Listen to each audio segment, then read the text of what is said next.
बिस्मिल्लाहिर्रहमानिर्रहीम। अस्सलाम वालेकुम स्टूडेंट, कैसे हैं आप सब। आप देख रहे हैं अपना यूट्यूब चैनल क्लासरूम कोच और मैं आपकी हेल्प कर रही हूँ चैप्टर 4 की एक्सरसाइज नंबर 4B में। और आज हम सॉल्व कर रहे हैं उसका क्वेश्चन नंबर 2 और ये हम सॉल्व कर रहे हैं 6 क्लास की बुक में से। तो चलते हैं स्टूडेंट, सबसे पहले हम सॉल्व कर रहे हैं एक्सरसाइज 4B जो कि क्लास 6 में से है। और आज हम इसका सॉल्व कर रहे हैं, समझ रहे हैं क्वेश्चन नंबर 2 को, जो कि हमारा है अलजेब्रिक एक्सप्रेशन से इसका। अब हम इस सबसे पहले हम क्वेश्चन नंबर 2 को रीड करते हैं। हमारे पास है given that x is equal to 6 and y is equal to -4 evaluate each of the following expression. यानी अलजेब्रिक एक्सप्रेशन ऑलरेडी हमें बनी हुई दी हुई है A part, B part, C part और डी पार्ट में। अब हमें क्या करना है, ऊपर हमें गिवन की हुई है x की वैल्यू और y की।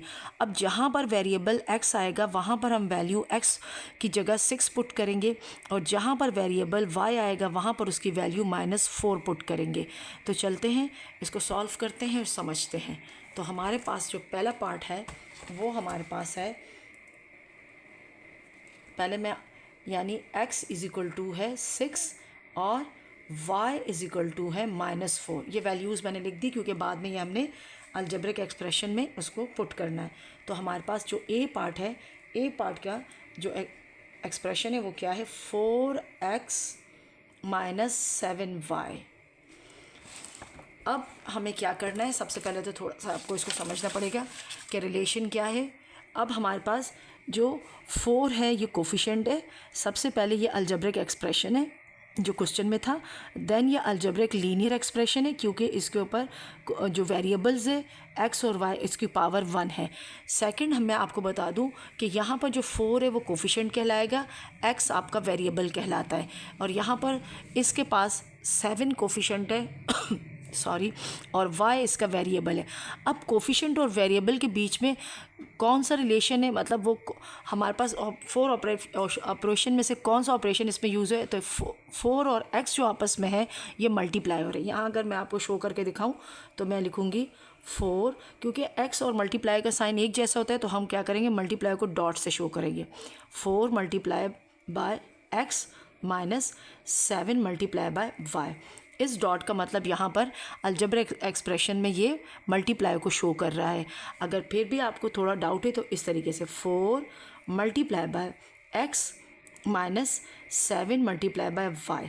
अब नेक्स्ट स्टेप में हम क्या करेंगे, मैंने मल्टीप्लिकेशन का साइन इसलिए शो किया है कि स्टूडेंट्स को शुरू में ये चीज़ें समझ आ जाए तो फिर बाद में वो तेज़ी से इसको कंटिन्यू कर सके। अब हम क्या करेंगे, हमारे पास यहाँ पर x की वैल्यू दी हुई है जो हमने लिखी हुई 6। इसका मतलब है x की जगह हम 6 पुट करेंगे तो हम लिखेंगे 4 मल्टीप्लाई बाय x की जगह लिखेंगे 6 -7 का 7 जो कोफिशिएंट है वो चेंज नहीं है। वेरिएबल का मतलब होता है चेंजेबल, तो वेरिएबल पहले x था अब उसकी वैल्यू आ गई। यहाँ पर y की जगह हम पुट करेंगे -4। तो जब अब यहाँ पर मल्टीप्लाई का साइन भी है तो जब हम -4 लगाएंगे तो -4 को हम किस में लगाएंगे, ब्रैकेट में, क्योंकि कभी भी दो ऑपरेशन या दो साइन इकट्ठे एक जगह नहीं लग सकते। तो एक को हम किस में शो करेंगे, ब्रैकेट में।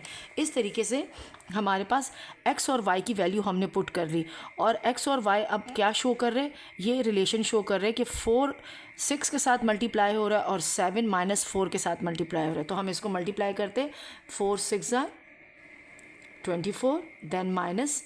अब हमारे पास है माइनस इंटू माइनस, ये माइनस का साइन और ये माइनस का साइन आपस में जब मल्टीप्लाई होते हैं, यानी माइनस मल्टीप्लाई जब माइनस होता है तो उसकी शक्ल चेंज होकर क्या बन जाती है, प्लस।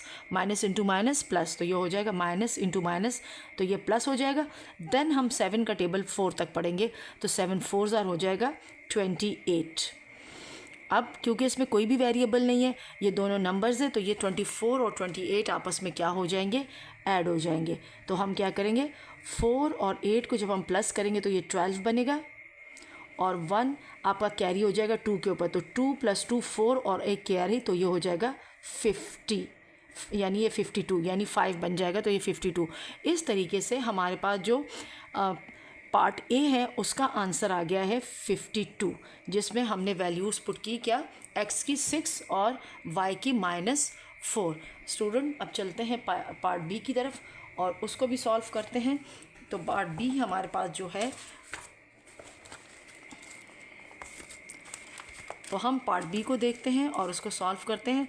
तो हमारे पास जो पार्ट बी है, पार्ट बी में हमारे पास वैल्यू है, यानी हमारे पास डिवीज़न में है 5x over 3y plus x।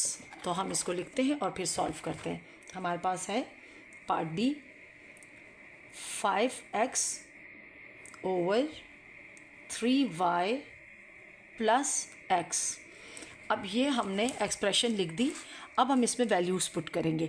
तो सबसे पहले अपनी आसानी के लिए हम इसमें, यानी ताकि समझ आ जाए, तो हम लिखेंगे 5 multiply by x over 3 multiply by y plus x। अब हम वैल्यूज़ पुट करेंगे। 5 मल्टीप्लाई बाय x की वैल्यू क्या है 6, x की जगह 6 पुट कर दिया हमने, ओवर 3, फिर मल्टीप्लाई का साइन। अब हमारे पास y की वैल्यू क्या है -4, तो हम लिखेंगे -4 ब्रैकेट में और प्लस x। तो x की जगह अगेन हम क्या पुट करेंगे 6। अब इस हमारे पास, अब हम इसको मल्टीप्लाई करते हैं। तो 5 का टेबल 6 तक, 5 6 30 ओवर, हमारे पास यहाँ पर 3 जो है वो पॉजिटिव नंबर है और 4 नेगेटिव है। तो प्लस माइनस, जब एक साइन प्लस का हो और मल्टीप्लाई माइनस के साथ होगा तो वो माइनस बनेगा। प्लस इंटू माइनस माइनस, तो यहाँ हो जाएगा प्लस इंटू माइनस माइनस, और 3 4 12, ठीक है, और ये हो जाएगा +6।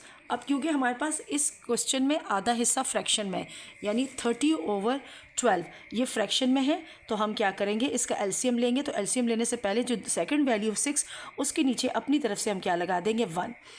अब हम लेंगे इसका एलसीएम, और एलसीएम हमारे पास इसका आएगा 12, क्योंकि हमारे पास यहाँ पर इसकी वैल्यू बड़ी है और इसका जो डिनोमिनेटर है वो 12 है, तो इसका एलसीएम भी हमारे पास क्या आएगा 12। और जब हम 12 को 12 से डिवाइड करेंगे तो -1 आएगा। जब, यानी हम ये किस तरह करते हैं, एलसीएम जो 12 है वो डिवाइड होगा -12 के साथ, तो -1, और यहाँ हमारे पास तो हो जाएगा, ये इसका आंसर आएगा -1। -1 को जब हम मल्टीप्लाई करेंगे 30 के साथ, यानी 30 और मल्टीप्लाई बाय -1 प्लस, अब 1 का टेबल से हम डिवाइड करेंगे 12 को, तो 1 के टेबल में ज़ाहिर 12 टाइम ही आता है, और 12 को जब हम 6 से मल्टीप्लाई करेंगे, 12 मल्टीप्लाई बाय 6, तो हम क्या करेंगे, जब हो जाएगा प्लस इंटू माइनस माइनस, और 31 30 प्लस हम करेंगे 12 का टेबल 6 तक पढ़ेंगे, तो ये हो जाएगा 72, यानी 6 2 12, और 1 हमारे पास 1 कैरी, 6 1 और 1 प्लस करेंगे तो 72, यानी 12 6 72 ओवर, अगेन इसके नीचे लगाएंगे 12।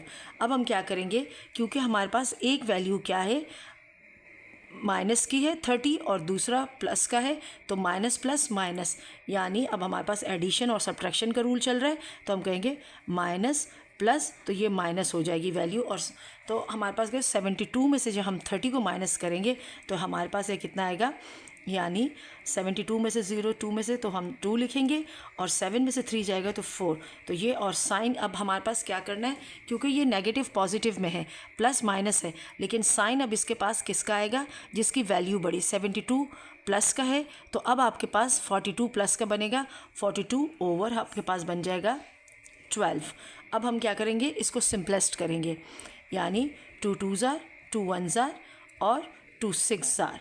अब हमारे पास अगेन हो रहा है 3 के टेबल से, 3 2 2 टाइम और 3 7 टाइम, तो हमारे पास जो आ रहा है 7 ओवर 2 आ रहा है। अब आप इसको मिक्स फ्रैक्शन में भी लिख सकते हैं इस तरीके से, यानी 7 को आप डिवाइड करेंगे 2 से, तो ये हो जाएगा 2 3 6 और 1 रिमाइंडर हो जाएगा।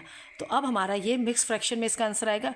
ये जो हमारे पास कोएफिशिएंट होता है इसको कहते हैं, ये लिखेंगे 3 होल, जो रिमाइंडर है वो बनेगा न्यूमरेटर 1/2।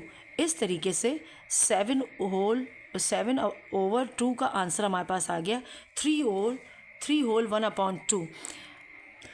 स्टूडेंट, आई होप कि आपको पार्ट ए और बी अच्छे तरीके से समझ आ गया होगा।